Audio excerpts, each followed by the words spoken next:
Alright, so today we're going to talk about gerrymandering. What gerrymandering is basically a process where the Republicans and the Democrats redraws congressional district to give themselves an advantage to win as many congressional seats as possible. Gerrymandering usually happens every 10 years when these census are updated. So a brief background on gerrymandering. In 1812, Albert Gerry, the governor of Massachusetts, passed a bill that allowed him to redraw the congressional district. Albert wanted to let his party win as many congressional districts as possible.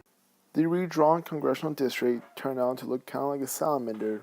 The Boston Gazette took Gerry's name and salamander and combined them to make gerrymandering.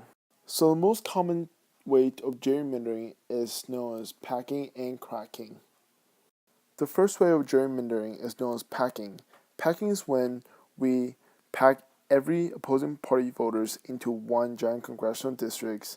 So for example here, we have 6 congressional districts and we pack majority of red voters into one single congressional district and we get the remaining 5 congressional districts.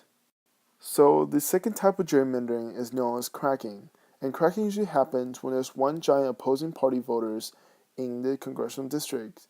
For example here we have 4 congressional districts and there's red voters and blue voters. And you can see there's one giant opposing party voters in the middle and we crack them and we separate them out into different congressional districts. And now our red party has 3 congressional districts whereas the blue party only has 1. Here are some real-life examples of gerrymander states.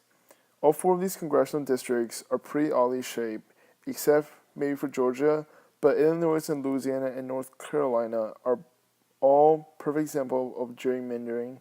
These are some of the famous federal court cases over gerrymandering. The first one is Shaw versus Reno, the second one is Westbury versus Sanders, and the third one is Baker versus Carr. Shaw versus Reno took place in North Carolina in 1993. So in 1993, North Carolina redraw their congressional district lines. They established 2 black majority congressional districts. However, one of the districts was really small, so people challenged the constitutionality of the unusually shaped district. Residents argued that the purpose of a tiny congressional district was for NC to secure a black representative into the congressional seat. Later on, this case established that district lines could no longer be drawn on the basis of race.